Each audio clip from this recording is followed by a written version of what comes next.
The fever came quiet that summer. No thunder, no wind, just coughing in the dark, and by dawn, another body gone. At Hollow's Bend, the master forbade mourning. No crying, no prayers, no graves with names. The dead were waste of labour, he said, and the living were told to keep picking. But in the corner of the quarters, a boy named Samuel still whispered his mother's name. At first they thought it was grief, then madness, then something else entirely. Because though his mother was gone, her song began to return, in the mouths of others. And in a place where silence meant survival, a whisper was rebellion. This is the story of the child who would not forget, and the plantation that tried to bury memory itself.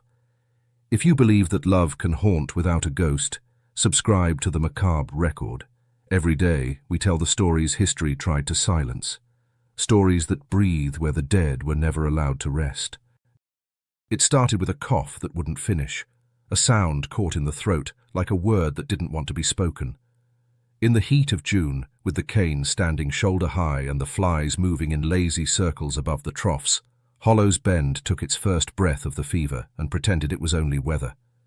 The first woman to fall was Ruth, who sang to keep time with her hands. She went quiet by noon, lay down on the hard-packed earth behind the cookhouse, and blinked at the sky as if the sun were a surprise. By dusk, she was gone. No thunder, no trumpet, just the steady scrape of a shovel finding its work. The quarters felt smaller after that. Doors stayed half open to let air through. Pots of water boiled until the lids rattled. Lye bit the skin raw. The air carried three smells: soap, sweat, and the sweet, sour breath of sickness. Men who had never shivered a day in their lives shook under blankets, and women who could lift a bale by themselves couldn't raise a cup to their lips. No one said fever aloud. They said the heat. They said the summer. They said it'll pass. The mouth knows how to lie when the truth costs too much. Samuel watched everything from the shade of the steps outside the quarters, small and intent, a boy with a narrow face and careful hands. 10 years old, but he wore silence like older men wore hats, habit, protection, a way of moving through a place that could bruise you for being seen. His mother, Mary, worked the East Rows where the cane bent toward the river. People said you could track her by the tune she hummed, a low ribbon of sound that made the day easier to swallow. When she came back in the evenings, she always touched his cheek first, as if checking that he was still warmed by the world. By the end of the week, the bucket at the well had a new rule: 1 dip, not 2. Lips that touched the rim were wiped with a rag and then wiped again.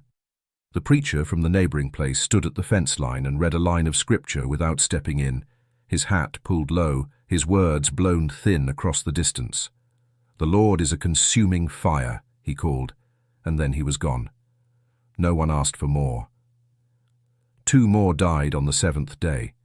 A child in the morning, he went slack like a rope, and an old man before sunset, sitting on a stool with his eyes open as if listening to something that couldn't be heard.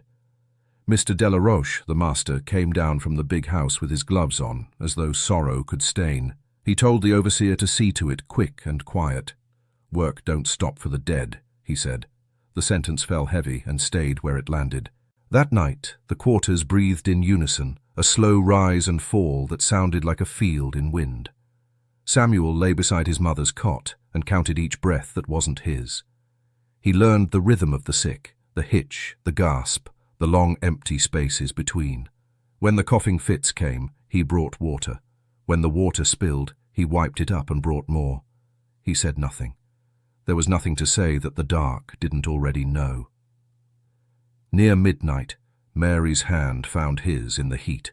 She squeezed once, steady, certain, and the squeeze said everything words would have ruined. "I'm here, you're here, keep still, keep close." Outside, the cane whispered to itself, and the stars watched like they had seen this before and expected to see it again. By morning, the shovel was out again. Mary was one of the few who still sang while she worked. Her voice wasn't loud or proud like the ones that called across the fields during harvest. It was softer, like a woman talking to herself so the air wouldn't forget her. She hummed the same tune every day, slow and low, the kind that made your chest ache even if you didn't know why. People said that when Mary sang, the cane stood still to listen. Samuel followed her everywhere when he wasn't hauling water. He'd sit by the rows, drawing shapes in the dirt with a stick, watching her hands move through the stalks. She would smile at him sometimes, a tired kind of smile, and whisper, "Ain't no good world but the one we make with our hands, boy. Keep yours busy." But her hands had started trembling that week. The cough took her voice first, then her strength. By the third night, she couldn't rise from the cot.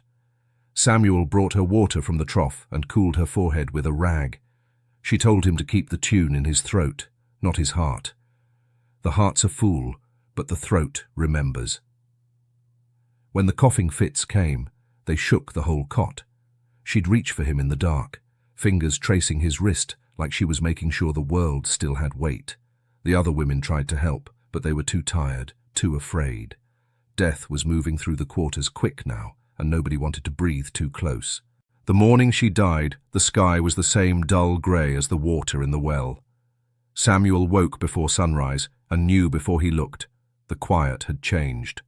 The air around her was heavy, still. He touched her shoulder and felt the difference between sleep and gone. Her hand was open, palm up, like she'd meant to hold something that never came. He didn't cry at first. He just sat there until the light crept in through the cracks of the door. Outside, someone was boiling lye again.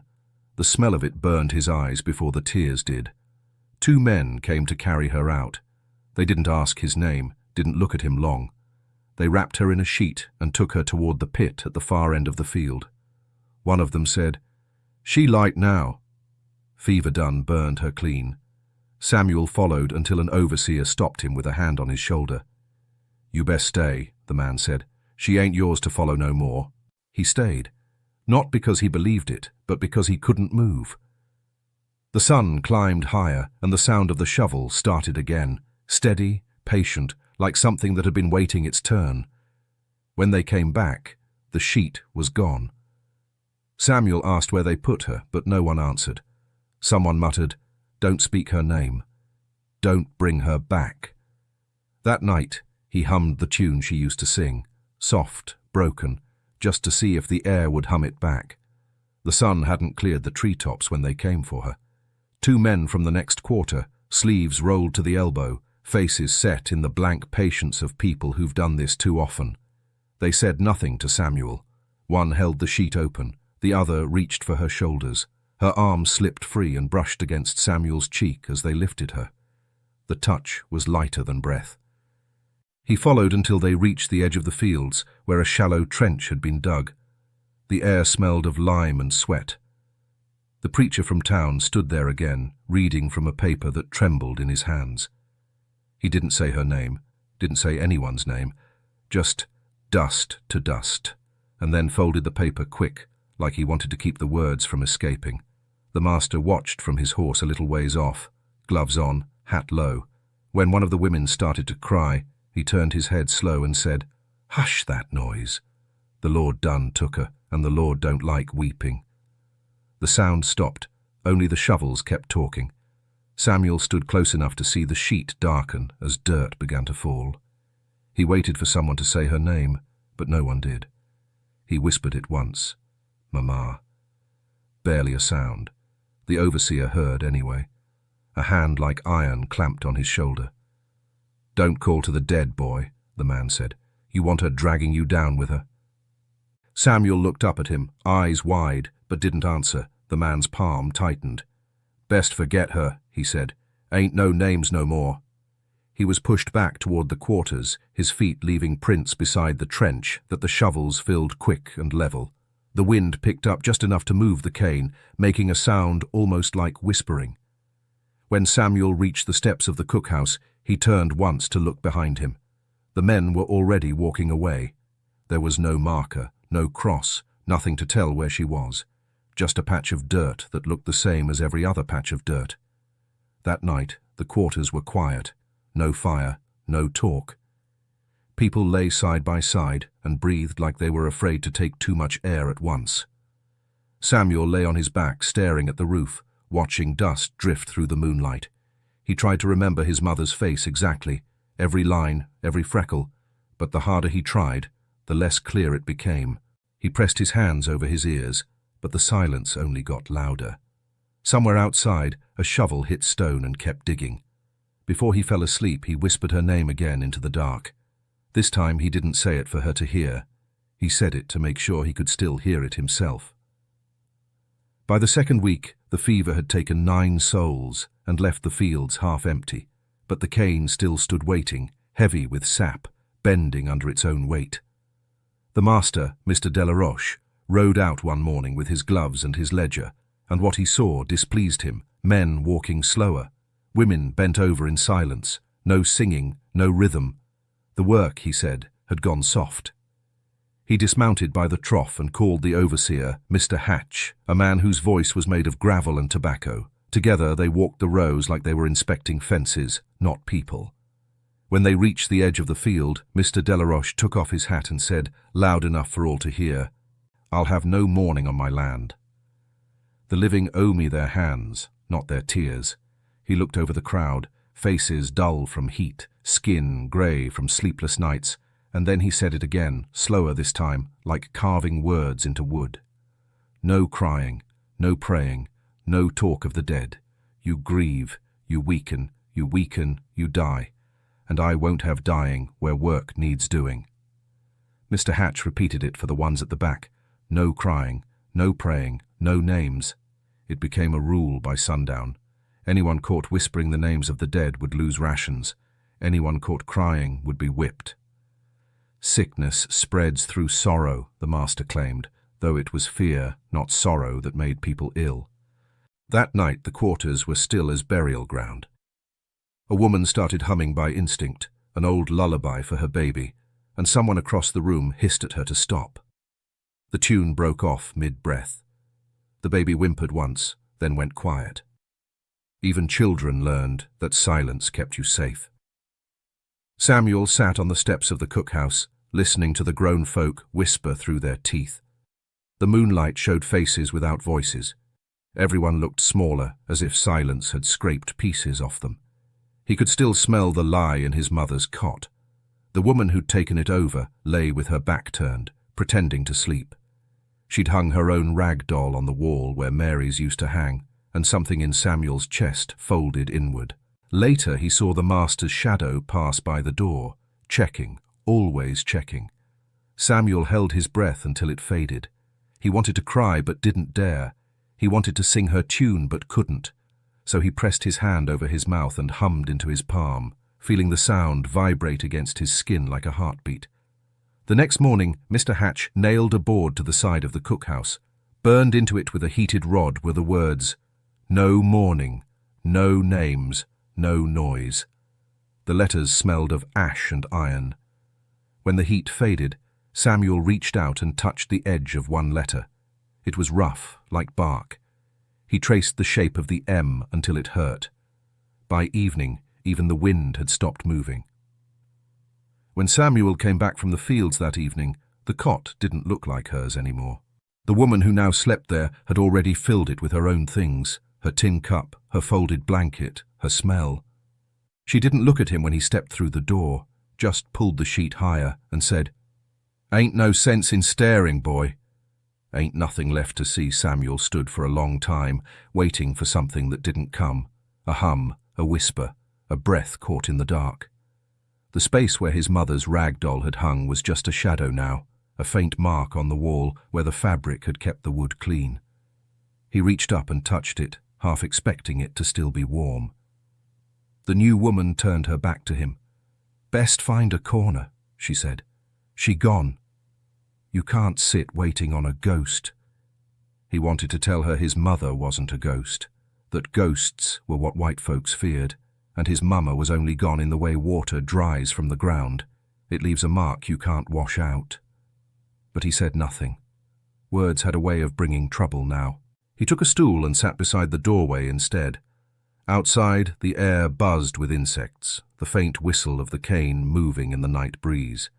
He listened hard, trying to catch the sound of her voice in it.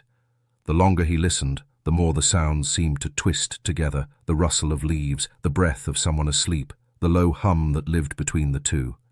He didn't know when it started or why, but he found himself humming back, Not the whole tune, just the rise and fall of it, the way her voice used to do when she thought no one was listening. It was quiet, low, like talking to the dark without wanting an answer. He felt it in his chest more than he heard it. The vibration of it filled the space where words used to sit. His throat ached from holding it in all day. The sound came out broken, uneven, but it was enough. It was something. The woman stirred on the cot. "Don't be bringing that song in here," she muttered. "You'll call her back." Samuel stopped humming. The silence that followed was worse. It felt heavier, thicker. He could hear the scratch of rats in the wall, the cough of a baby in the next room, the breath of people pretending to sleep. He went to the window. Beyond the quarters, the field shimmered under moonlight, the canes moving slow as breathing. He thought if he listened hard enough, he'd hear her hum coming from there, from the ground, from the wind, from the place they'd put her. He leaned close to the window slats and whispered one word, soft as a prayer. "Mama." No answer came, but the cane seemed to bow. The next morning came like every other. Dawn creeping in grey, a rooster half dead from the heat, and the smell of boiled corn drifting through the air. But the quiet was wrong. It wasn't rest. It was pressure. Every sound carried too far. The scrape of spoons, the rustle of feet, even breath. The quarters had turned into a cage made of listening. Samuel was sitting by the doorway again, tracing lines in the dirt with a splinter, when he forgot himself. The hum slipped out of him without thinking. That soft, slow rhythm his mother used to use when the day was long. It wasn't a song anymore. It was memory trying to breathe. He didn't hear the boots until they stopped right behind him. "What's that noise, boy?" Mr. Hatch, the overseer, filled the doorway like a shadow poured from iron. His voice carried the weight of someone who'd been waiting for a reason. Samuel froze. The hum caught in his throat and died. "I said, what's that noise?" Samuel didn't answer. His lips trembled once, then stilled. Mr. Hatch's eyes narrowed. He took one step forward, the boards creaking under his weight. "You calling for her? You want her to drag you where she's gone?" Samuel's silence was its own kind of answer. The overseer grabbed him by the back of the neck and marched him outside. The sunlight hit sharp and hot, turning the yard into a bowl of fire. Hatch dragged him to the trough where the animals drank. The water was slick with scum, pale green at the edges. "You think whispering to the dead's gonna help you," Hatch said. "Let's wash that sickness out of you. See if your tongue remembers who it belongs to." He shoved Samuel's face into the water. It was warm, foul, and deep enough to hold both breath and fear. Samuel's body jolted, his fingers clawing the air, but he didn't fight. He just stayed there, waiting. The hum came back, low and muffled, bubbles breaking the surface like words trying to live. Hatch yanked him up by the collar. "What was that? You talking?" Samuel coughed, gasped, and looked at him, eyes wide, lips parted but no sound. The overseer shoved him down again, harder this time. The water folded over his head, and for a moment the world was nothing but pressure and pulse. His mother's tune filled his skull, not through ears, but through bones. It was there, in the water, in the beating of his own heart. When Hatch pulled him out again, Samuel's face was still. No crying, no breath wasted. The overseer let him drop to the ground. "You'll learn," he muttered. "All of you will learn." He walked away, wiping his hands on his trousers. Samuel stayed where he fell, the mud clinging to his skin, his shirt heavy with the weight of it. Water trickled down his cheek like a tear he hadn't earned. He lay there until the sun climbed high, then sat up slowly. His throat burned, but the sound inside it hadn't died. It waited, quiet and patient, a heartbeat that wasn't quite his own. The next morning, Samuel was back in the rows, bare feet sinking into the soft earth, the cane high above him like a green wall. The air was thick and humming with flies, and the smell of sweat clung to everything. Mr. Hatch's handprint still marked the back of Samuel's neck, red against brown, but no one asked. Questions cost more than answers. He worked in silence, same as the rest. The only sounds were blades slicing stalks and the low creak of baskets filling. but silence doesn't stay empty for long. When the heat pressed too hard, memory fills the gaps. Samuel started to hum again, just under his breath, barely a tremor in the air. The rhythm was slow, uneven, the way his mother used to sing when she was too tired to form words. The cane seemed to sway with it. At first no one noticed, but the woman working 2 rows over, Etta, froze mid-cut. She lifted her head, listening. Her face changed. Not fear, not joy, just recognition. Her own mother had sung that tune once, before the fever took her too. Without thinking, she hummed the next note. It was quiet, small, a sound you could mistake for wind. But another woman picked it up, then another. A line of soft voices scattered across the field, all shaping the same tune in pieces. It wasn't music so much as breathing together, a sound that said, "We remember." Samuel didn't turn. He kept cutting cane, his knife dull from use, his small hands raw. But inside, something loosened. The tune wasn't just his anymore. By midday, Mr. Hatch rode through the rows, his eyes scanning for the sound. The humming stopped like a wave hitting shore. Everyone bent their heads lower, pretending to work harder. Hatch looked around, suspicious. "What I tell y'all about that noise," he barked. "Ain't no singing in the fields till harvest. Keep your minds on the cane." No one answered, just the faint rustle of stalks being cut, the scrape of shoes in dirt. He lingered a moment longer, then rode off. As soon as the sound of hooves faded, a low hum crept back in. It wasn't bold this time. It was trembling, shared between rows like a secret passed hand to hand. Samuel didn't join. He just listened, the corners of his mouth twitching, unsure if it was a smile or something else. He kept his eyes on the dirt, cutting, stacking, breathing. When the sun dropped low, the fields glowed gold and heavy.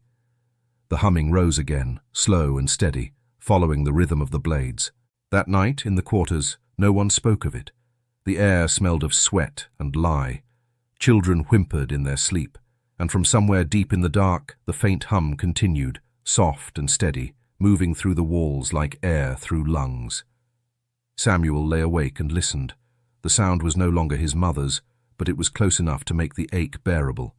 He closed his eyes and thought, if I can keep her song alive, maybe she's still somewhere that can hear it. Word spread quick when Mr. Delaroche came back from town. The air in the field seemed to change before his horse even appeared. Every voice gone, every hand working faster, the only sound the steady crack of cane and the buzz of flies. The master didn't ride fast, but every hoofbeat felt like a countdown. He had been gone for a week, hiding from the fever, leaving Mr. Hatch to keep order. Now, with the sickness dying down, he came to see what silence had cost him. He rode the length of the field slow, eyes sharp beneath the brim of his hat. The workers bent lower, backs curved under the weight of his gaze. He stopped near the edge where the rows thinned, where the earth still showed the scars of the burial pit. The smell of lime and decay lingered faint. Too old to fight, too new to forget. "What's this I hear about singing?" he asked. No one answered. He looked to Mr. Hatch. "You said you had them quiet." "I did, sir," Hatch said, "but they start humming again last few days. Don't know why." Mr. Delaroche swung down from his horse. His boots sank into the mud with a wet sigh. "I'll tell you why," he said. "Because sorrow makes people lazy. You let one mourn, the rest will follow. You start remembering the dead, and next thing you know, you've forgotten who owns the living." He turned to the field, scanning faces. "You think I don't hear you?" "I hear every whisper, every breath that don't belong to work. You want to hum? Then hum while you swing that blade. Let's see how pretty you sound when you're bleeding." He picked up a stalk of cane, split it once with his knife, and let it drop. "Ain't no music in misery," he said, "and I don't pay for noise." He rode off then, satisfied, leaving a trail of hoof prints pressed deep into the wet earth. Mr. Hatch followed, glancing back once at the rows of faces still frozen in place. No one moved until the sound of the horse faded into the trees. Then, one by one, they straightened. Etta wiped her eyes with her sleeve. Her lips moved, no sound at first, then a hum so faint it could have been breath. Another voice joined her, then another. It wasn't bold. It wasn't defiant. It was survival disguised as memory. Samuel stood in the far row, knife dangling in his hand, staring at the ground where the hoofprints still shone wet. He didn't hum. He didn't move. But in his head, he could hear it. The tune, rising and falling, carried by mouths too afraid to open. And though the master had left, his words didn't. They hung in the air like heat, pressing against every throat that dared to remember. That night, Hollow's Bend lay under a sky thick with heat and quiet. The stars were faint, dimmed by a haze that never lifted. The quarters slept fitfully. Fever still clung to the walls like a stubborn ghost. But one child stayed awake, eyes open, listening.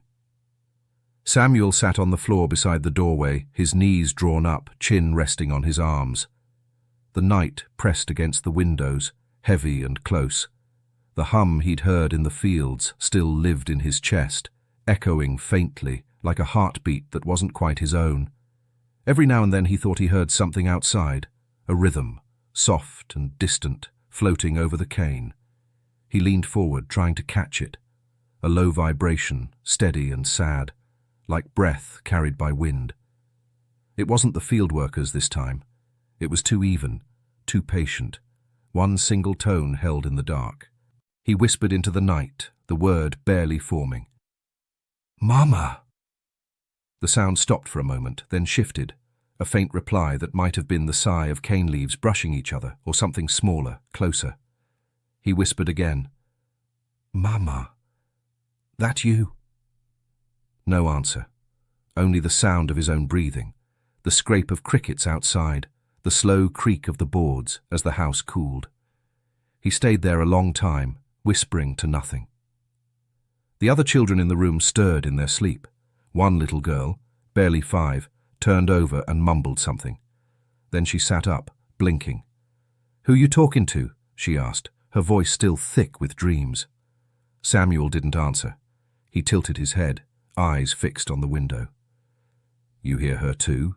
he whispered. The girl frowned. "Hear who?" "She hummin' again," he said, pointing toward the fields. The girl listened hard. All she could hear was the rustle of the wind and the buzz of insects. "Ain't nothing out there," she said. "Go sleep." But she couldn't stop looking. There was something strange in the way his eyes moved, like he was watching something she couldn't see. She lay back down, but kept her face turned toward him, small body tense beneath the thin sheet. Later, when the grown folks woke before dawn, the girl told Etta, "The boy was talking to the fields last night." Etta's face went still. "Hush," she said.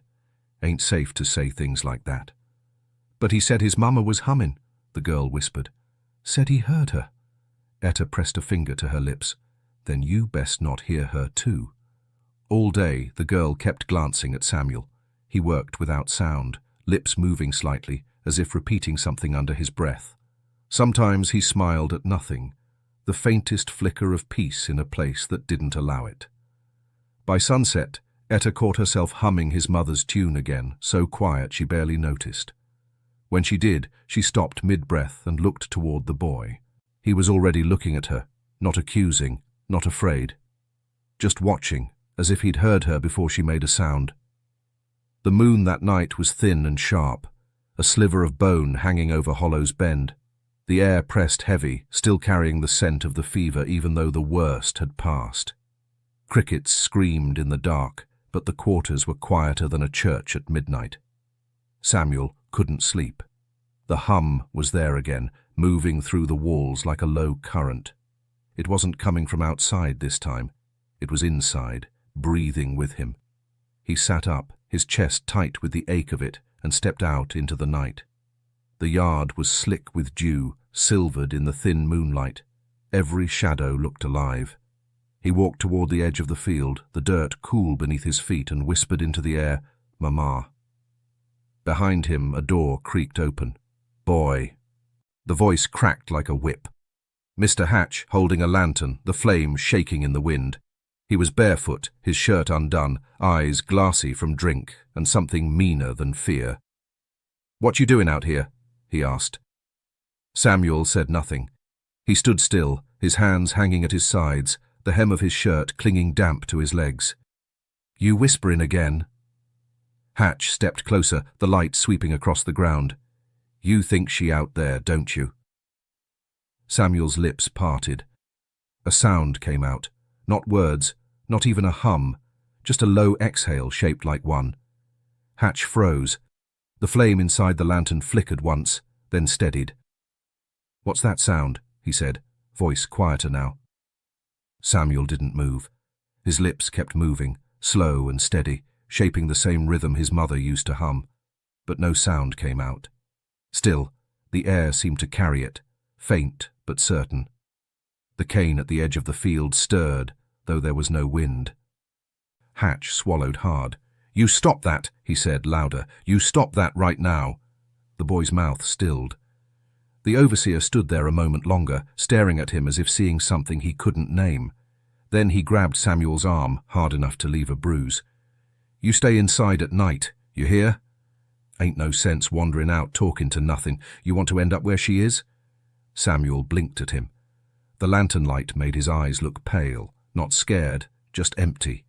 Hatch shoved him toward the quarters. "Go on," he said, voice shaking now. "Go on and sleep." Samuel walked back without looking up. Inside, he lay down on the dirt floor beside the cot and closed his eyes, but the hum kept pulsing through him, not in his ears, but in his bones. Outside, Hatch stood for a long time staring at the field, the lantern trembling in his hand. Somewhere out there, a whisper rose again, soft as breath, steady as memory. He turned back toward the house, muttering to himself, "That boy's mouth don't match the noise."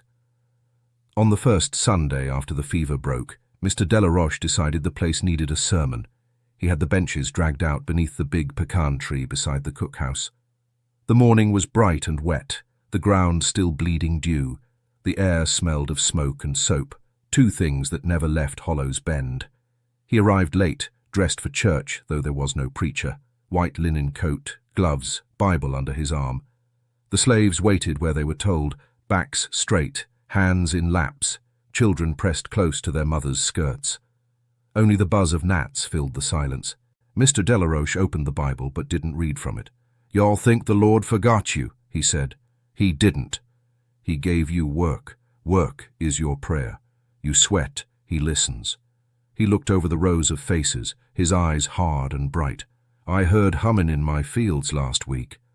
The Lord don't like false worship. He likes obedience. There'll be no more moaning, no more calling the dead from where they gone. Every tune you hum from now on better be for the cane." No one moved. He walked between the benches, the smell of polish and sweat following him. "Y'all think sorrow earns you something.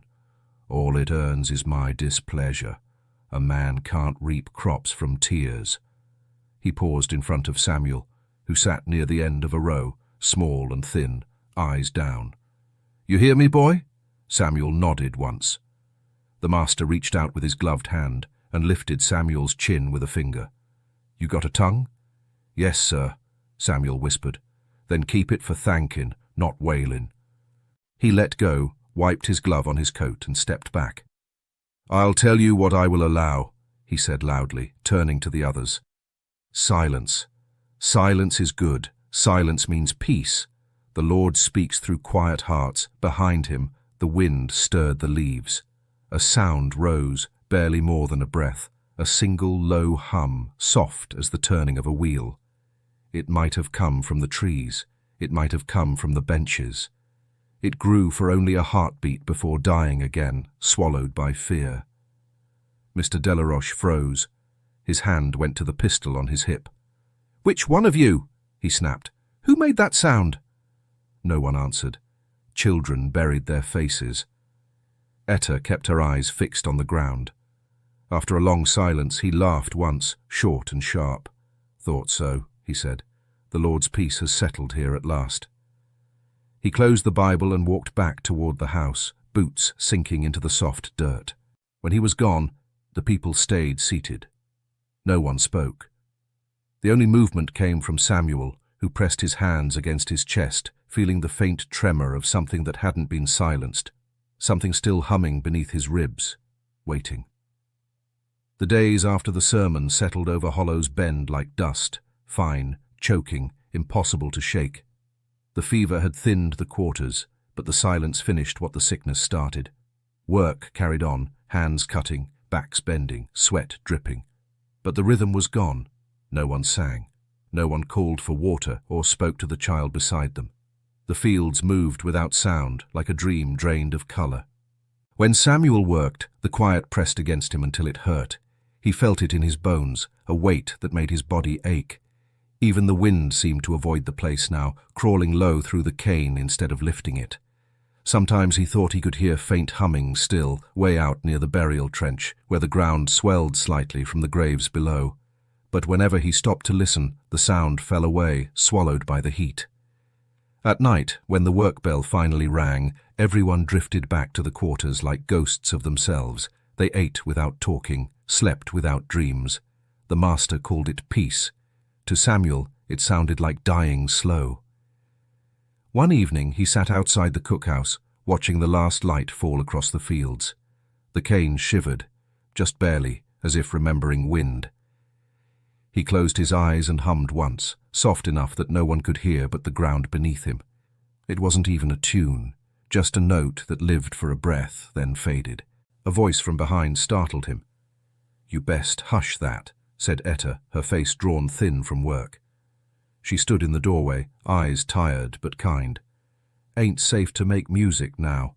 They listen close at night. I ain't singing," he said quietly, "just listening." "Listening to what?" He turned his head toward the fields. "She's still humming out there.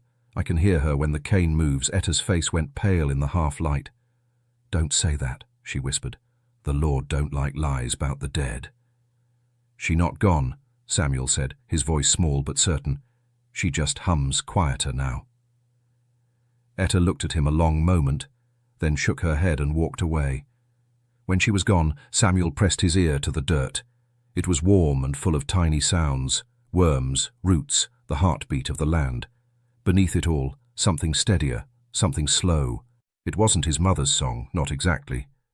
It was deeper, heavier, like the hum had sunk into the soil itself and stayed there, moving through the roots, breathing through the earth. He stayed like that until the moon climbed high. Somewhere behind him, a baby cried once, quick and sharp, then went silent again. The night folded over them, heavy and close. By morning, the stillness had spread further. Even the birds stopped calling. The field was quiet now, not just in sound, but in spirit. And for the first time since she died, Samuel felt like the quiet was listening back. The summer thickened. The heat lay on everything, tongues, tempers, bones. Mr. Hatch walked meaner these days, his whip hanging loose at his side, his patience gone thin as the bark on the cane. The master's sermon had planted something ugly in him. He believed the silence was his doing, and he meant to keep it that way. Late one afternoon, when the sun sagged red and swollen behind the trees, he heard it again, a hum, faint but clear, floating over the wash line. It came from the women at the tubs, their hands elbow-deep in grey water, the sound trembling between them like prayer. It wasn't even a tune, just breath and rhythm, but it carried the memory of something forbidden. Hatch stopped where he stood. "Who making that noise?" The women froze. No one answered. Only the drip of water broke the quiet. He stalked forward until his shadow fell across them. "Which one of y'all can't keep her mouth shut?" Still no answer. The hum had already died. But that didn't matter. He grabbed the nearest woman, Etta, and yanked her upright, the wet cloth falling from her hands. "You singin'?"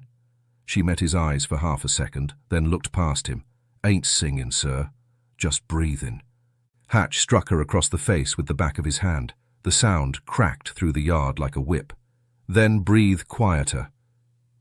He left her there, blood mixing with soap and water, the others too scared to move. When he was gone, the women worked in silence, the buckets rocking softly. The sound of the slap hung in the air longer than his footsteps. That night, Samuel couldn't sleep. He'd seen Etta walking back to her cot, cheek swelling, one hand pressed to her face. She'd looked at him once. No anger, no pity, just a hollow kind of knowing. When the quarters fell quiet, he crept from his bed and sat outside her door. The air was thick with the smell of soap and damp wood. He closed his eyes and hummed, barely more than breath. It was the same sound his mother had made when she wanted to ease pain without words. After a moment, he heard movement inside, the shift of a body turning on the cot. The hum caught and echoed back to him, softer, slower. They shared it between them, two small notes moving through the dark. By morning, the bruise on her face had gone purple-black, but she smiled at him once across the yard, the first real smile he'd seen in weeks. The hum didn't come back to the wash line. It didn't need to. It lived now in the space between breaths, where the master's rules couldn't reach. Mr. Hatch never knew it, but from that day on, when the workday ended and the lamps burned low, the quarters filled with a silence that wasn't empty. It was waiting. For a while, Hollow's Bend began to look almost normal again. The master liked to ride through the rows at sunrise, tipping his hat at the overseer, remarking on the fine progress. He said the place was healing, and the word made the slaves lower their eyes so he wouldn't see what they were thinking. The truth was simpler. Everyone had gone quiet the way a wound goes quiet when it turns numb. Work was steady, no songs, no hums, even the whip cracked less because no one gave it reason to. Mr. Delaroche told his wife over supper that discipline had finally settled in. She said it was the Lord's mercy, he said it was his management, but peace is a fragile lie. Beneath the order, the air felt wrong. The quiet wasn't rest, it was waiting. Every footstep seemed too loud, every whisper like thunder in a place that had forgotten what voices sounded like. At night, when the master and his wife dined on the veranda, they sometimes heard the low creak of the fields in the wind. "It's only the cane," he said. But the sound came in rhythm, like breath. Down in the quarters, the slaves lay shoulder to shoulder, eyes open in the dark. No one dared sing. Yet in the half-sleep between exhaustion and dream, some found their lips moving. Not words, not tune, just the shape of a sound that used to mean comfort. Etta caught herself one night, mouth trembling, and turned to see Samuel sitting up. He wasn't sleeping. He watched her quietly, the moonlight catching on his face. He didn't say a thing, but something about his stillness felt like understanding. "Can't help it," she whispered. "It just come up on me." He nodded once, then put a finger to his lips. The gesture wasn't scolding, it was promise. Not yet. The next day, a strange thing happened. When Etta bent to lift her basket, she heard another woman humming low under her breath, the sound so soft it could have been mistaken for breathing. No one looked up, but the rhythm spread. A hum, too gentle to name, passed from one throat to another. They weren't singing, they were remembering. By dusk, when the overseer passed through, the sound had already vanished. The fields looked peaceful again, obedient. But long after the lamps went out, the humming returned. Not loud, not enough to wake anyone, but there all the same, like the memory of a heartbeat. Mr. Delaroche told his wife the fever had left, and the Lord had restored order. She smiled, poured him another drink, and said, "It's a blessed quiet." But that night, she woke before dawn, heart pounding, certain she'd heard something moving through the fields. Not wind, not animal, but many voices breathing the same sound. She sat up, listened, and for the first time she wondered if silence could have teeth. By late August the fever was gone, but it had left Hollow's Bend hollow in spirit. People walked slower, eyes down, their movements stripped of everything human but the work itself. The silence had settled so deep that even the birds avoided the place. It was the kind of quiet that makes a man start hearing things that aren't there. The preacher from town came again that Sunday, not because the master invited him, but because he'd felt led by the Lord, or so he said. He arrived with a Bible under one arm and a bottle hidden in the other, eyes darting from shadow to shadow, as if he expected the fever to still be waiting. Mr. Delaroche welcomed him anyway. He liked when the preacher came. It made the plantation look civilized. He ordered all the workers gathered by the pecan tree, same as before, and stood beside the preacher while he spoke. The preacher looked out at the rows of faces, then stopped when his gaze found Samuel. The boy was sitting at the edge of the crowd, knees tucked, hands clasped, eyes fixed on something no one else could see. The preacher blinked, uneasy. "That boy," he said. "He been sick long?" The master frowned. "Why?" "There's a look in him," the preacher murmured. "Not fevered, listening, like he's waiting for somebody to finish talking that ain't started yet." Mr. Delaroche chuckled.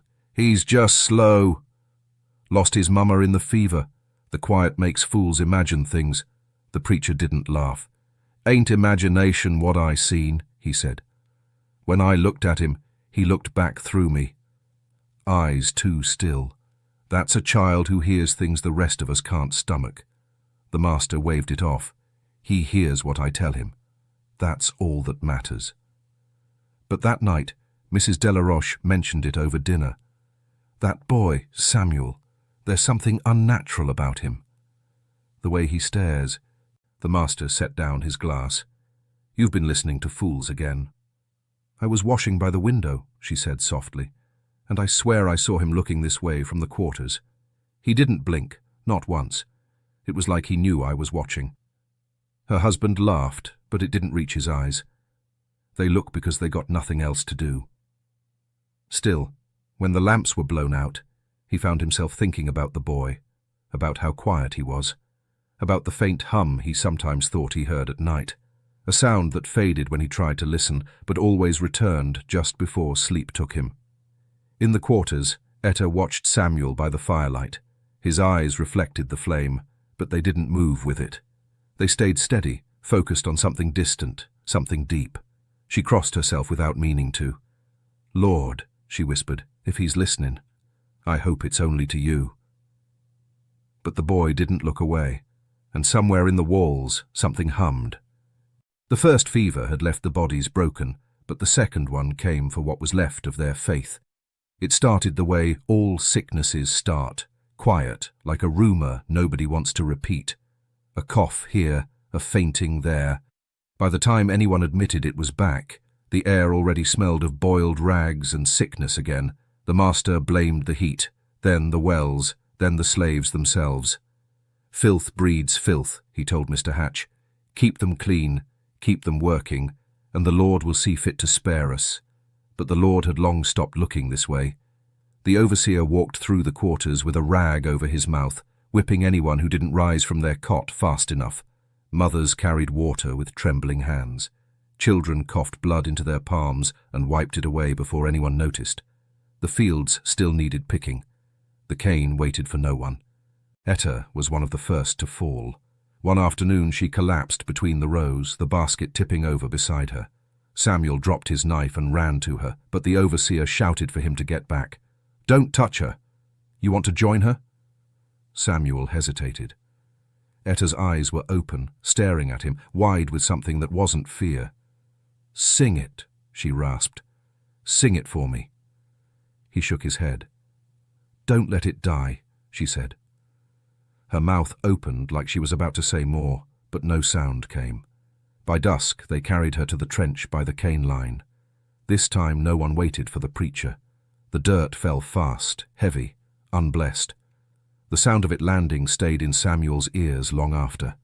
That night, the air in the quarters was thick with the smell of sweat and sickness. The women whispered prayers they weren't supposed to know. Babies whimpered until their voices broke. Somewhere in that dark, a single hum rose, thin and unsteady, like a flame trying to find air. Samuel didn't know when he started adding his own breath to it. The note came from his chest without thinking, the way a body sighs when it finally stops pretending to be strong. The sound was shaky at first, but it grew, steadying itself on memory. Others joined in, a dozen throats blending into one trembling rhythm. It wasn't rebellion, it was mourning in disguise. Out in the fields, the cane rustled, swaying though there was no wind. The hum spread like fever, invisible and contagious. By morning, the master noticed the sound drifting from the quarters. He told Hatch to find whoever started it and put them in the shed until their tongue remembers who it serves. The overseer searched all day and found nothing. No one would speak. Every face looked the same, silent, weary, waiting.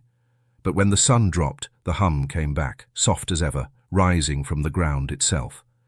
And in his bed, Mr. Delaroche dreamed of the fields breathing. The master's wife, Clara Delaroche, had been a quiet woman long before the fever came, but now her silence had turned brittle, like glass waiting to break. She'd stopped going into town, stopped writing letters, even stopped playing the piano that once filled the big house with sound. Mr. Delaroche said it was grief for the neighbours they'd lost, but Clara knew better. Grief was honest. What she felt now was dread. It started the night she woke to the sound of humming. It came faintly at first, a low murmur that wove through the floorboards and drifted into her dreams. When she sat up, the sound stopped, but as soon as she lay back down, it started again. A soft, steady tune, one she didn't recognize. She thought it must have been the wind or the kitchen girl awake too late, but when she got up and went to the window, she saw no one. The yard was empty, the lamps blown out, the fields beyond the fence silvered in moonlight. The sound was coming from under her, from the ground, from the quarters. By morning she told her husband, voice shaking slightly. "They were singing last night." He laughed. "They're too sick to sing." "I heard it," she insisted. "A tune, low. It sounded like—" "Enough." He slammed his coffee cup down. "You're letting the fever get into your head too. You hear anything again, you wake me that night." She did. The humming came stronger this time, closer, like it had moved from the ground into the walls. It wasn't one voice, but many, woven so tightly it felt like the house itself was breathing. Clara crept to the stairs, her nightdress brushing the floor. At the bottom, she saw the shape of a small boy sitting by the open door, the lantern light catching his face. It was Samuel. He sat perfectly still, his back straight, lips moving without sound. The hum was all around him, but it wasn't coming from him. It was answering to him. "Boy," she whispered. He turned his head slightly, eyes catching the light. They didn't look wild or frightened, only calm, steady, like he'd been waiting for her to see him. "What are you doing here?" He blinked once, slow, and whispered something she couldn't hear. "What did you say?" The hum rose, soft but certain. It seemed to roll through the air like water. Clara stepped back, heart hammering. Then she screamed.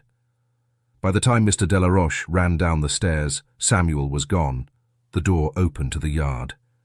She clutched her husband's arm, trembling. "He was here," she gasped. "The boy, he was calling the dead." Her husband's face hardened. "No more of that talk," he said. "If the boy's bringing sickness into my house, I'll put him where he can't spread it." At dawn, the overseer dragged Samuel to the wash shed and bolted the door. From inside, the humming never stopped. The wash shed sat apart from the rest of the quarters, near the tree line where the ground dipped low and the mud stayed wet year-round. It was a dark, narrow place, windowless, smelling of soap, lye, and mildew. That morning the air was still when they locked Samuel inside. The door slammed, the bolt dropped, and footsteps faded until there was only the sound of his own breathing. At first, he did nothing. He sat against the wall, knees pulled tight to his chest, eyes fixed on the line of light where the floor met the door. The boards were warped, the air thick and sour. A spider crept along the corner beam above him. He followed its slow movement with his eyes, the way he used to follow the stars through the slats of the quarters. Hours passed. The sun rose, burned hot, and drifted west again. Sweat ran down his back in rivers. His tongue felt heavy in his mouth, but he didn't call for water. The silence was almost alive in there, breathing beside him, whispering through the cracks. It sounded like wind through cane. He closed his eyes. The hum came back, faint at first, like memory creeping in through a half-open door. He didn't make the sound, it simply arrived. It filled the shed softly, brushing against the walls like invisible hands. Samuel opened his mouth and let the air move through him. No words, no tune, just that low, even tone that had once belonged to his mother. By nightfall, the overseer came back to listen. He pressed his ear to the door and frowned. Inside, there was a noise, steady, quiet, like someone whispering a secret too long to finish. "You best hush in there," he said, knocking on the wood. "Ain't no sense praying." "Ain't nobody listening." The whisper didn't stop. He opened the door halfway, lantern raised. The smell hit him first, soap, sweat, and something faintly sweet, like old milk left too long in the sun. Samuel sat cross-legged in the dirt, eyes half shut, mouth barely moving. "What you sayin', boy?" Hatch asked. Samuel's lips moved again, but no sound came out. Still, Hatch heard it, though there was nothing to hear. A low murmur that filled the air like a heartbeat, slow and steady, pulsing through the boards. He slammed the door shut, heart thudding. For a long time, he stood there listening. The whisper continued, weaving through the cracks, calm as breathing. By morning, Hatch reported to the master, voice tight. "The boy's talking in there, sir." "But it ain't words," Mr. Delaroche frowned. "Then he ain't talking." "Still," Hatch said, uneasy. "You stand close, you can feel it." The master laughed. "Then stay away if it bothers you." But that night, even he couldn't sleep. The humming carried across the yard, faint and rhythmic, like the sound of work being done beneath the earth. By the third day in the shed, Samuel's humming had become part of the air, soft, constant, unbroken. The sound wasn't loud enough to carry across the yard, but those who passed near could feel it in their skin, a low vibration that seemed to live beneath the surface of things. The chickens avoided the place. Even the flies stayed away. Mr. Hatch stood outside the door with a wet rag pressed to his neck, watching the steam rise from the ground. "He ain't stopped once," he muttered. "Boy's like a hive full of bees." Mr. Delaroche didn't look up from his ledger. "Then smoke him out." "Sir." "End it," the master said. "Whatever sickness is in him, it's catching." "You think I don't see it?" "They're looking at each other too much lately, too quiet when I walk by." "That kind of quiet breeds rot." Hatch hesitated. "He's just a child." "Then he'll learn early," Delaroche snapped. "Do it today." By afternoon, the heat had curdled the air thick as soup. Hatch unlocked the shed and dragged the boy out by the arm. Samuel's legs barely worked. His face was pale, eyes half open but seeing somewhere else entirely. The other slaves watched from the field, the motion of their hands slowing, blades resting against stalks. "Back to work," Hatch barked. "Ain't nothing to see here." He tied Samuel to the hitching post in front of the shed. "Maybe this'll knock that noise out of you," he said, raising the whip. The first crack split the air. The boy didn't scream. The second left a welt across his shoulder, raw and red. Still no sound. Only that hum, faint but there, like a note that refused to die. Hatch paused. Sweat ran into his eyes. "You hear that?" he asked the nearest worker. The man didn't answer. He brought the whip down again. The hum grew stronger, vibrating through the air, through the ground, through his own chest. It wasn't Samuel making it now, it was everything around him. The shed walls shuddered. The horses in the stables began to kick. Hatch dropped the whip, stepping back. "Lord in heaven," he whispered. Mr. Delaroche came down from the house, his face red, his hands shaking with fury. "Finish it," he hissed. "Do it or I'll do it myself." But the overseer couldn't move. He was staring at the boy whose eyes were open now, wide, still, reflecting the sky. The hum suddenly stopped. The world went quiet, and in that quiet, every worker in the field dropped their knife at once, as if some unseen hand had told them to stop. Delaroche stepped forward, grabbed the whip, and struck once more. Samuel fell limp, his head hanging forward. No one breathed. The master dropped the whip, his voice trembling. "No one speaks to him again," he said. "He's done." But that night, when the lamps went out, the humming came back. Only now it came from everywhere. The night after Samuel's whipping stretched longer than any before it. The air itself seemed to hold its breath. The moon sat low and swollen, painting the fields in grey light. Inside the quarters, no one slept.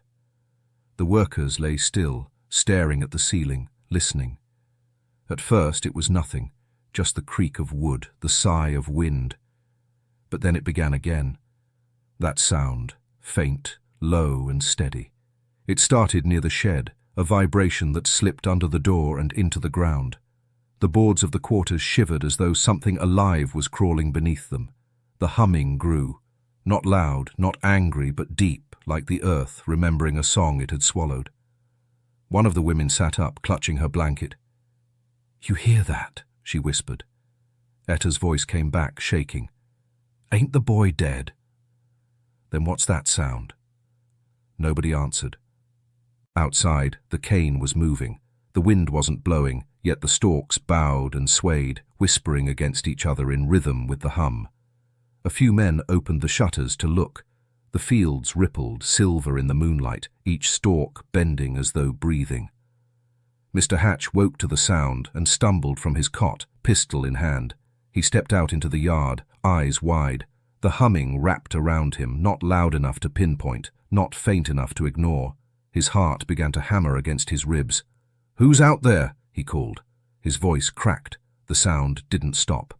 It rolled through the air like the slow pull of a tide. He turned toward the shed. The door was still bolted shut, but the cracks glowed faintly, as if the moonlight itself was seeping through from inside. Mr. Delaroche appeared behind him in his nightshirt, face pale. "Why's the ground shaking?" he demanded. "It's him," Hatch stammered. "It's that boy." "Don't be a fool." The master strode forward, unbolted the shed, and flung the door open. Inside was only shadow, the kind that swallowed light instead of retreating from it. The smell that came out was sweet and heavy, like milk gone sour. The humming swelled for a moment, so deep it made the air tremble. Then, as suddenly as it had started, it stopped. Silence.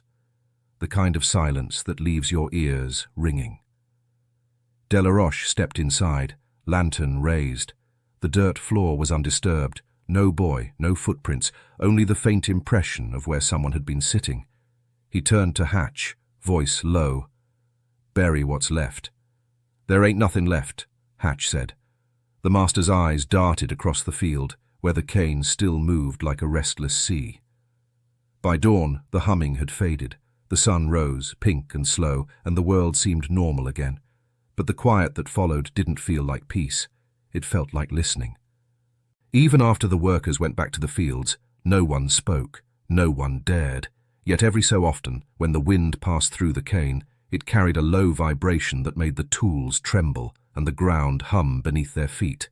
And though the boy's body was gone, everyone knew Hollow's Bend was not empty anymore. They found him 2 days later. At least, they found what was left of him. The morning was grey, the sky heavy and dull as tin. A group of men went to fetch water from the creek behind the fields and saw the shape first, small, still, curled near the bank. Samuel's shirt was torn, stiff with dried mud. His hands were folded beneath him, palms flat against the earth, as if listening. His eyes were open, clouded pale. His mouth hung just slightly ajar, the corners curved upward in what might have been a smile, or a flinch that never ended. They called for Mr. Hatch, who came slow, dragging his boots through the wet grass. He stood over the boy for a long time, jaw working but no words coming out. He looked smaller somehow, as though the sight had taken something out of him. "He's been dead a day," he muttered finally. "Maybe 2. Fever done it." But the other men shifted uneasily. The boy's body wasn't bloated or marked by sickness. His skin was cool and dry, the color of clay. The ground beneath him was damp, not from rain, but from something else, something that left a faint milky sheen on the soil. Mr. Hatch turned away. "Don't stare," he said, voice thin. "Dig a hole." "Quick now." They buried him by the cane line, near the ditch where his mother's grave had been lost. The same dirt, the same silence. No preacher came this time. No prayer was said. When one of the men tried to whisper his name, Hatch's hand tightened on the handle of his pistol, and the word died before it could leave the man's throat. From the big house, Mr. Delaroche watched the burial through a spyglass. He didn't come down. When the body was covered, he closed the lens and went back inside without a word. His wife, sitting by the window, asked, "Was it the boy?" "It was," he he said. Then it's done. He didn't answer. That night, a storm gathered over Hollow's Bend. The air grew thick, the colour of pewter. Wind moved through the cane in long, low breaths. The thunder didn't break. It rumbled, constant and deep, a sound that felt too alive to be sky. Etta, lying awake in her cot, heard it first, that hum again, low but steady, rising beneath the thunder. It came from the earth, not the air. From below, others heard it too. They sat up in the dark, clutching their blankets, eyes wide. Some began to pray in whispers, others pressed their palms to the floorboards and felt them tremble. Out in the field, the cane swayed though the wind had gone still. By dawn, the storm had passed, but no one slept. The air in the quarters smelled faintly of milk and wet earth. Mr. Delaroche stood at his window, sleepless and pale. Down by the ditch, a white mist clung to the ground where the boy was buried, and for the first time since the fever began, the master crossed himself. Years passed, but Hollow's Bend never healed. The fields grew wild again after the war. The house sagged in on itself, windows broken, porch swallowed by weeds. Locusts sang where the overseer's boots once struck dust. Time, which should have buried what happened there, only let it sink deeper. Long after the Delaroches were gone, people still whispered about the place. Travellers said the ground near the old cane line stayed damp, even in drought. They said if you stood there long enough, you could hear a sound like bees trapped in glass, a low hum, steady as breath. But the story of the boy survived only in one voice, the voice of an old woman named Etta, grey-haired and near-blind, who had seen the plantation rise and rot. When folks came asking about Hollow's Bend, she'd sit on her porch, spitting into the dust, and say, "You want to know about that place, you ask the dirt. It remembers better than I do." Still, sometimes, when the air was right and the sun fell low, she'd start to talk. She told them how the fever took half the folks, and how the master forbade mourning, how the fields went silent and stayed that way till one small voice broke the stillness. He was just a boy, she'd say, 10, maybe 11. Quiet as a prayer, wouldn't speak much, but he'd listen. Lord, that child could listen. She'd tell how he lost his mama in the first fever, and how he used to hum her song at night when the wind was soft, and how that tune, little more than breath, kept finding its way into other mouths, like smoke curling from one candle to another. They whipped him for it, she'd whisper, eyes far away, said he was calling the dead. Locked him up, tried to make the quiet stay. She'd pause there, rubbing her hands together as if feeling the heat of that old summer still in her skin. But quiet don't stay. It just learns a new way to speak. Someone would always ask what happened to the boy in the end, and Etta would look toward the horizon where the cane fields used to be. They said the fever took him, she'd answer, but that ain't how I remember it. Fever don't make the ground sing. Fever don't make a man lose sleep 20 years later when the night gets too still. Her voice would soften then. He kept talking to his mama till the day he died. Some said they heard her answering, but truth is, she'd lean closer, eyes glinting. He never spoke a word. Not once. We were the ones whispering, all of us, too scared to grieve, too scared to remember. That boy just gave our sorrow a sound, and then she'd stop talking altogether, her gaze settling somewhere beyond time, where the hum of memory still lived. No one ever asked her to finish the story, because somehow they all felt it still was. When Etta grew too old to work, she lived with her niece in a small shack near the edge of what used to be the plantation. Folks from the nearby town would come sometimes, bringing her flour or tobacco, wanting to hear the story of the humming field. Most wanted ghosts, they wanted curses. They wanted to believe Hollow's Bend was haunted by something supernatural. But the old woman just shook her head and smiled that tired smile of someone who's lived long enough to know the truth is worse. It weren't no haunting, she'd say, not the way folks tell it. She'd lean back in her chair, the boards creaking beneath her, and look out toward the empty field, now overgrown with thorn and briar. That boy, Samuel, they said he was speaking to his mama. Said he could hear the dead hum back at him, but it wasn't the dead he was hearing. It was us. Her niece would stop sweeping then, every time, and listen close. Etta would continue, her voice low and soft, the words sliding slow like syrup. We were so scared to cry, we forgot how. So when that boy started humming, it gave us away. We thought it was him making the sound. Truth is, it was coming from all of us. We just needed somebody brave enough to start it. She'd pause, eyes half closed, remembering. After they whipped him, after they buried him, I'd wake up at night thinking I heard him humming. But when I listened close, it was me. It was my own breath, trembling in the dark. All them years I thought he was calling his mama. Maybe he was, but maybe we was all just calling for ours. A long silence always followed that, the kind that fills the air with something heavy, unsaid. Then she'd chuckle once, low. The master thought he'd stopped it, thought the quiet meant he'd won. But the thing about quiet is, once you make folks afraid to use their voices, the silence don't belong to you no more. It grows teeth, it learns to sing without sound. Sometimes she'd reach for her pipe and stare at the fields as if seeing the past walk out of the weeds. People keep saying that land's cursed, she'd murmur, but it ain't cursed, it's remembering. That hum you hear on hot nights, it's just grief stretching its legs. She'd close her eyes then, whispering the tune under her breath, the same low rhythm that used to ripple through the cane. And though her niece had never set foot on the old plantation, when she heard that hum, she felt something move deep inside her chest. Something older than fear, older than memory. And she finally understood what Etta meant. The dead don't haunt the living haunt themselves. Mr. Delaroche lived longer than anyone expected, long enough to see the war come and go, long enough to watch the world he'd built turn to dust. The Union troops took his cane fields, burned his barns, and left the big house half collapsed. He stayed anyway, limping through the ruins in his old coat, talking to ghosts he didn't believe in. He told people he remained out of pride, but pride is just fear wearing a clean shirt.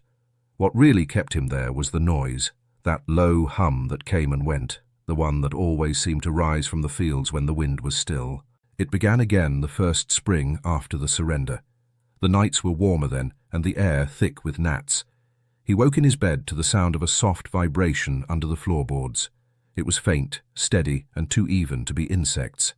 He thought it might be the river, but the nearest current was miles away. The sound came from below, from the ground itself. He tried to ignore it, but the hum never stopped, not when he moved rooms, not when he burned sage and hung crucifixes over his doors. Sometimes it followed him outside, curling up from the fields like mist. When he shouted into the dark, it answered with silence so deep it seemed to listen. One night he rode out to the cane line, or what was left of it. The earth there was cracked and pale, like it had been bleached from the inside out. He stood by the trench where they'd buried the fever dead years ago and said aloud, "It's over. You hear me? All of it's done." The hum swelled, not louder, just closer. The ground beneath him trembled. He dropped to his knees, clutching at the dirt. For the first time, he noticed the earth was warm, pulsing faintly, as if breathing. "Stop it!" he cried. "You're gone! You're all gone!" But the sound didn't stop. It spread, through the soil, through the trees, through the air itself. It was the same pitch he'd heard the night the boy died, that slow, mournful vibration that made the windows shake in their frames. He stumbled back toward the house, his heart hammering. When he reached the steps, he heard something else, a voice, faint and steady, humming the same tune his field hands once sang to keep their hands from trembling, a lullaby. He shouted for Clara, forgetting she'd died 3 winters before. The next morning, a neighbor found him on the veranda, sitting upright in his chair, eyes open toward the field. His hands were pressed to his chest, fingers curled tight like he'd been trying to hold something that wasn't there. They buried him behind the house, without sermon or song. But that night, as the wind passed through the dead cane, the hum rose again, softer than ever, almost gentle, and those who lived nearby swore they heard another sound layered beneath it, a man's voice, broken and trembling, whispering for forgiveness no one would give. By the time the last chimney fell and the vines swallowed what was left of Hollow's Bend, there was no one left alive who remembered the boy's face. His name lingered in a few stories, traded over campfires and porches, stretched thin with retelling, until Samuel became a rumor, a whisper about a child who'd called to the dead and made the ground sing. But stories change shape when grief is left alone too long.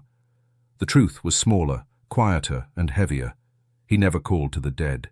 He called to love, and the living mistook that sound for something unholy. The master forbade mourning, but the land remembered.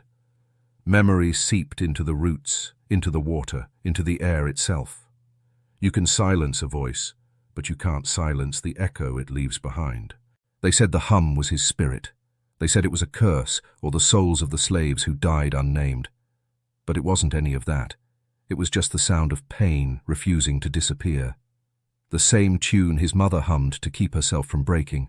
The same rhythm the others used to survive. It was the sound of people who had learned that silence could kill faster than fever. Years later, when the war ended and freedom came written on paper, no one came back to Hollow's Bend. Why would they? The land was soaked through with memory. Even the wind seemed to move around it, careful not to disturb what it couldn't understand. But on summer nights, travelers would camp near the old river road and wake before dawn, swearing they heard it. That same low hum moving through the grass, deep as thunder, soft as breath. They'd say it felt alive, that it wrapped around them and filled their chest like warmth or sorrow. Some called it haunting, others called it the sound of forgiveness. But maybe it was neither. Maybe it was just the earth remembering what people tried to forget. Maybe grief doesn't fade. It roots. And when the wind passes over certain places, it carries the sound of what once refused to die. If you ever stand near the old cane fields of Georgia, you might hear it yourself, that slow, endless hum rising from the ground. Don't run from it. Don't try to explain it. Just listen. It isn't asking for fear or prayer. It's only asking to be heard. Because somewhere beneath your feet, the boy who never spoke is still keeping the world honest, reminding it what silence costs and what memory demands. And if you listen long enough, you might realize what the old woman meant when she said, "The master forbade mourning." But the mourning found its own way to speak. That's all the hum ever was. The sound of sorrow surviving. The sound of love that refused to forget. If you've made it this far, you know this was never a ghost story. It was a story about silence and what it does to those forced to keep it. Samuel didn't haunt Hollow's Bend. The land did that to itself. Every cry swallowed, every name erased, every grave left bare. They stayed behind, humming through the soil like a memory that refused to die. He wasn't calling the dead.